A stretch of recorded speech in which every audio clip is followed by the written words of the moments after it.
Voilà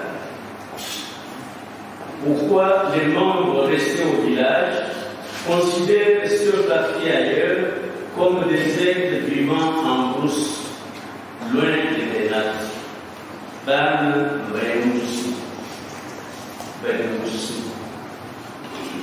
En un mot, la vie est dans le village et non en dehors de celui-ci. L'homme du village n'a pas besoin d'être complexé. On peut construire des banques alimentaires. Pourrait-on un instant imaginer une Afrique sans village? Les présentes assises nous le diront. Le village est l'avenir de l'Afrique noire. Tel est le thème du premier colloque interdisciplinaire de Ngandonjika qui a eu lieu du 28 au 30 octobre 2021.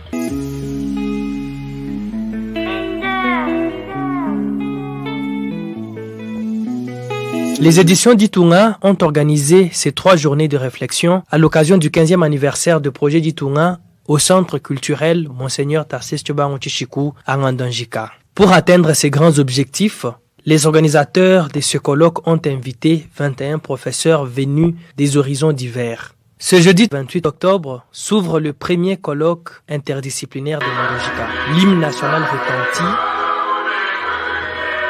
Le mot de bienvenue de Madame Samine Tombo Mutombo, coordonnatrice générale du projet d'Itunga, circonscrit le cadre. En 2006 est né un rêve d'une relation d'amour avec le village et particulièrement le territoire rural de Ngandonjika. Au fil du temps, ce rêve, nommé d'Itunga, a pris forme pour se faire réalité avec l'objectif principal d'offrir un cadre de vie, certes rural, mais humain à ceux qui habitent cet espace. Voilà donc 15 ans que ce rêve d'Itunga fait son chemin.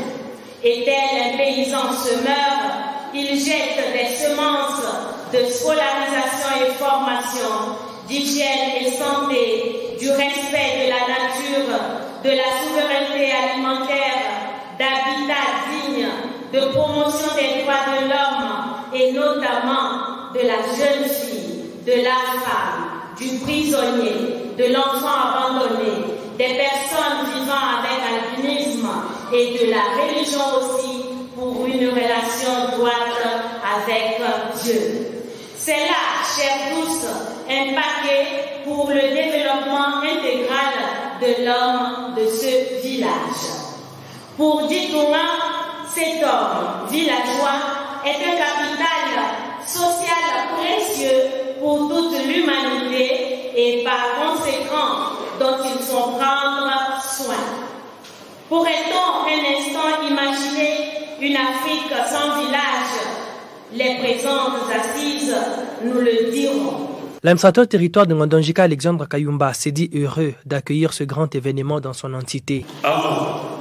Je ressens une joie immense et un réel plaisir de vous accueillir dans cette salle du cercle culturel Monseigneur Tarcisse Tshobanga Tshishikou, où vous avez daigné répondre à l'invitation vous lancée par le président du conseil d'administration du projet d'Itunga, qui, pour la toute première fois dans l'histoire du territoire de Ngandonjika, organise un colloque interdisciplinaire sur les thèmes les villages et l'avenir de l'Afrique noire. Et le gouverneur intérimaire de l'Omami, Edouard Moulumba, ouvre le colloque en émettant le vœu de voir les participants aboutir à des recommandations qui vont booster le développement du pays à partir du village.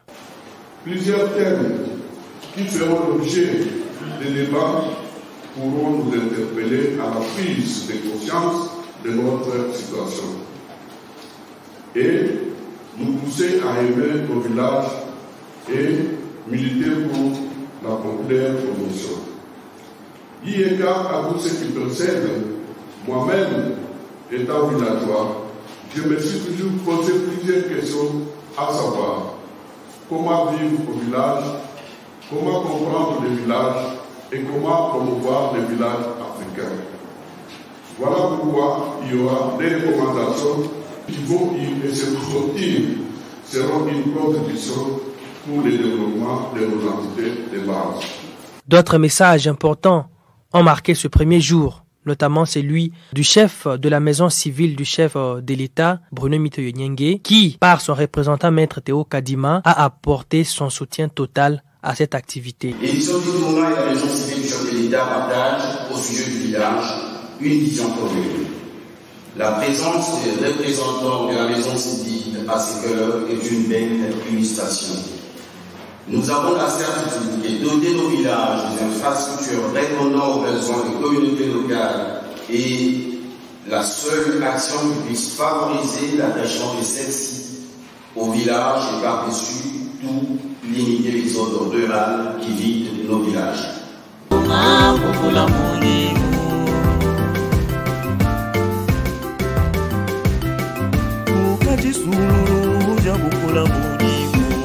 Le professeur Daniel Mutombo Utamukana, linguiste africaniste expérimenté, axe son thème sur le village dans la vision africaine du monde, une lecture thématique de quelques contes et proverbes du Kasaï.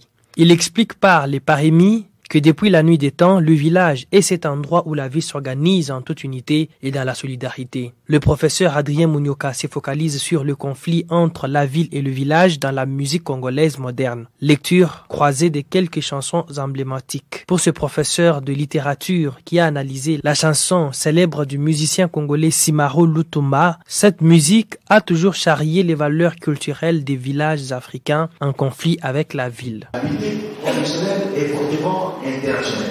Il est dénoncé dans cet espace une forte dépravation de mœurs en dépit des avantages de la modernité. L'espace villageois où le village, auquel sont assimilés les grands rural et les petits villages, est perçu comme un espace de moins de valeur, pauvre, celui des paysans, mais un espace aux mœurs moins dépravées, espace d'asile et de sécurité. Au regard de cette perception des espaces antinomiques et les villages, dans notre corpus est fort des apports des stéréotypes et impératifs. Les villages congolais ne doivent pas demeurer sous-valorisés et soustraits de la dynamique de la modernisation, du développement et du bien-être social. Le professeur Raymond Floribert Chimangamulangala s'est penché sur l'Afrique des villages et l'Afrique des bidonvilles, géographie, histoire et sociologie d'un monde en mutation. Les bidonvilles sont de milieux de criminalité. Ça, vous ne pouvez pas refuser. Il y a la culture de la mort. Et comme il y a la pauvreté, les gens sont là, il y a un accident sur la route. Et les gens vont dire allons prier. Ils ne répondent pas. Ils vont détruire le véhicule, même s'il y a... Le professeur Paulin Sabouy Sabaon a décortiqué le sujet Le Muntu dans la nature et dans la culture.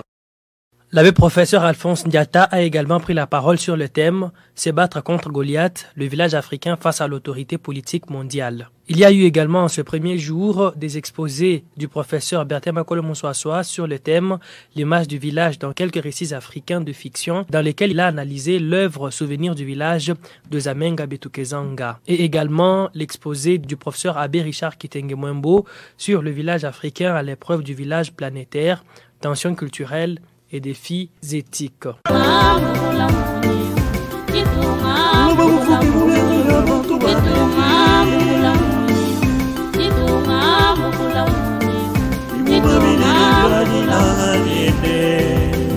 Vendredi 29 octobre, deuxième jour du colloque interdisciplinaire de Ngondonjika, le professeur Dieudonné Kalouba Dibois ouvre la journée. Ce professeur de droit constitutionnel à l'UNIKIN expose sur le statut juridique du village dans le Congo colonial et post-colonial, problématiques, conflits coutumiers et perspectives nouvelles. Dieudonné Kalouba s'étale sur les différents conflits coutumiers qui freinent l'organisation du village et propose la formation de l'État autour du village.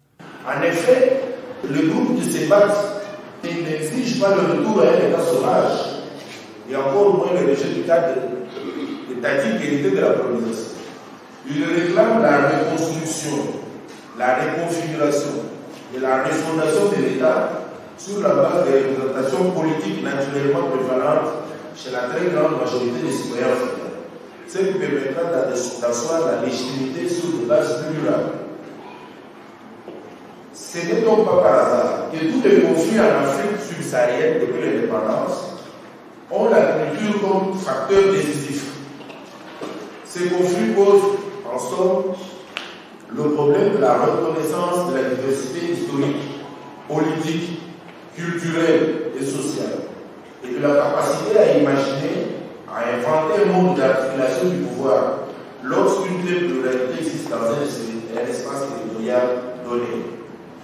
Il faut donc saisir l'opportunité de ces désordres, de ces chaos, de la faillite de l'État post-colonial pour inventer un authentique modèle d'État adapté à l'histoire à la culture de sociétés hétérogènes.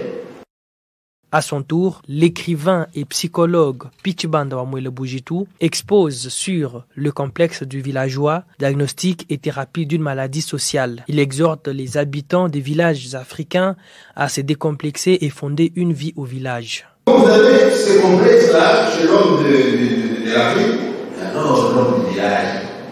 À tort, l'homme du village n'a pas le droit d'être complexé. Mais on va trouver chez lui un complexe d'infériorité qui ne se justifie pas. Pourquoi il va y trouver un complexe d'infériorité alors qu'il a des choses à valoriser? Parce qu'il y a une inversion des valeurs. Inversion des valeurs, ça veut dire les choses que l'homme du village connaît, qui peut faire sa fierté, lui, il commence à avoir honte de ça. Je vous donne un exemple. Tu viens du village, tu sais tisser des nattes. Tu sais couvrir une maison avec de la paille. Mais parce que nous sommes dans une inversion de valeurs, villageois devient une insulte. Et quelqu'un vous dit, ah bah, quand villageois quand même, ils m'ont fait un jour. Quand villageois quand même, on compte un bien. Donc, pour le cabinet, je suis un chilène. Comment ils m'ont fait un jour, lui, où on est mouillé, comment ils m'ont fait ça, comment ils m'ont fait un jour, où est-ce que vous des moments de bien chez moi. Donc, l'homme du village n'a pas le droit d'être complexé. Alors, il va souffrir du complexe d'infériorité, il va être timide s'il y a des gens qui ne veulent pas s'exprimer. Jean-Claude Chilumbayi a plaidé, lui, pour l'autosuffisance du paysan. Avec ce que nous imaginons n'être plus une préoccupation humaine pose encore problème parce qu'il y a des ménages qui ne savent pas acheter une machette. Vous vous rendez compte qu'il y en a qui n'arrivent pas à produire toute une saison parce qu'ils n'ont pas eu la machette là haut. Et avec 1,5 million par territoire, moi je crois qu'on essaierait une campagne initiale, une campagne agricole par exemple initiale, avec la possibilité d'encadrement des ménages et la fourniture en semences enrichies et sécurisées. Nous aurions dû réellement produire et de bonne qualité, mieux que de produire comme l'oiseau en une année. Justine Bellou, professeure et directrice générale de l'ISTEM, est l'une des rares femmes à prendre parole à ce colloque. Dans son exposé sur la santé au village, traditions, handicap et opportunités dans l'espace kassaïen, elle invite les habitants de Ngandonjika à se battre pour lutter et se prendre en charge face à la crise alimentaire, entrave à la santé des milliers de personnes en Afrique, citant l'Asbel Projet d'Itunga comme modèle. On peut construire des banques alimentaires. On n'a pas besoin d'inviter l'ONU. On n'a pas besoin d'inviter par Ngandonjika pour voir les maïs. Au niveau du système de santé, quand on faisait l'évaluation, en l'an 2000, a fallu le cas de malnutrition. Pourquoi? Parce qu'ils avaient développé des systèmes de mamboulou. Et ça réparait. Il n'y avait pas des enfants malnutris. Donc, c'était un modèle de vie. C'est pourquoi j'ai dit, les projets d'Itunga en fait autant. Vous pouvez voir les œufs, vous pouvez voir les maïs, vous pouvez voir les maniocs. Donc, développer une personne, c'est de développer dans tous les sens. C'est-à-dire que vous avez des femmes qui savent tenir là-haut, qui savent tenir, mais mesurer même des palmes. C'est ça une personne accomplie. Ce n'est pas seulement une personne qui sait écrire un livre, mais une personne qui peut mettre de l'huile dans une bouteille, ça qui est des gouttes qui tombent. Et ça, il y a des experts qui sont au moment et nous apprennent ça. Samedi 30 octobre, dernier jour, est marqué par l'intervention du professeur Monseigneur Félicien Mwanama, évêque de Luisa, qui s'est basé sur être église en contexte villageois, voie pour une nouvelle évangélisation. Pour ce pasteur, l'évangélisation doit également être accompagnée des œuvres de développement dans les villages. Conscient de ne pas avoir le monopole des solutions à toutes les questions des sociétés, l'Église, dans la dynamique de la nouvelle évangélisation, reste ouverte à une collaboration sincère avec toutes les forces sociales, dans le respect de sa vision éthique pour le bonheur intégral de l'homme. Ces colloques, avec ces différentes thématiques, nous convient donc à cette collaboration en mettant sincèrement au centre l'homme, quels que soient les lieux de son habitation, car il est créé à l'image et à la ressemblance des dieux, sujet de même droit où qu'il soit et de même responsabilité. Bien avant, il y a eu les exposés du professeur Paulin Kalala sur changer notre idée de faire l'école au village en RDC de filles à relever et l'exposé du professeur Abbé Raymond Matand Makashing sur habiter et travailler la terre pour une éthique et une pratique de l'écologie africaine en milieu rural. Il y a eu également le professeur Alexis Mikaï Mundeke qui a exposé sur le village africain à l'âge des nouveaux moyens de communication sociale, conflits et opportunités. Le village africain n'a même pas demandé, il est embarqué déjà dans le digital. Le digital s'impose à lui. Mais il y a la revue Jeune Afrique qui a fait une étude. Dans cette étude, on remarque qu'il y a des entreprises qui ont été sélectionnées et les plus performantes se retrouvent dans l'univers digital. Il était accompagné de son assistante Noëlla Mbala, chercheur en communication sociale, qui a également impressionné le public. Nous pouvons revenir et créer des entreprises afin que les entreprises suscitent encore un autre besoin. Donc c'était ça mon projet. Je vous remercie. Ensuite, la communication du professeur Monseigneur Kalamba Mutanga sur l'école congolaise en milieu rural, force ou farce pour le développement du pays, rendu par son délégué Max Mwambika Tende. Ce dernier jour du colloque a été marqué par la formulation des recommandations de ce premier colloque. Prenant la parole au nom du président du comité organisateur empêché, l'abbé professeur Raphaël Dilla Tchendela revient sur les grandes leçons de ce forum scientifique tenu pour la première fois au village. C'est ainsi qu'après cet effort de compréhension du village, nous avons examiné la vie quotidienne du village et du villageois. Madame et Messieurs les conférenciers, vous nous avez fait comprendre le statut juridique du village dans notre pays, en y incluant les problèmes politiques, les conflits coutumiers et les perspectives nouvelles, où est apparue même la nécessité d'examiner à fond la loi qui régit le pouvoir coutumier par rapport au pouvoir politique.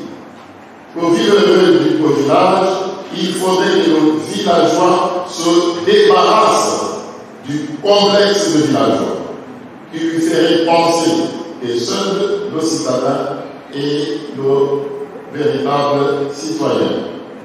Ainsi, il pourra agir et penser positivement dans son propre village. La résistance aux valeurs nouvelles urbaines n'est pas une guerre perdue à l'avance, malgré la puissance économique, militaire et organisationnelle du monde occidental.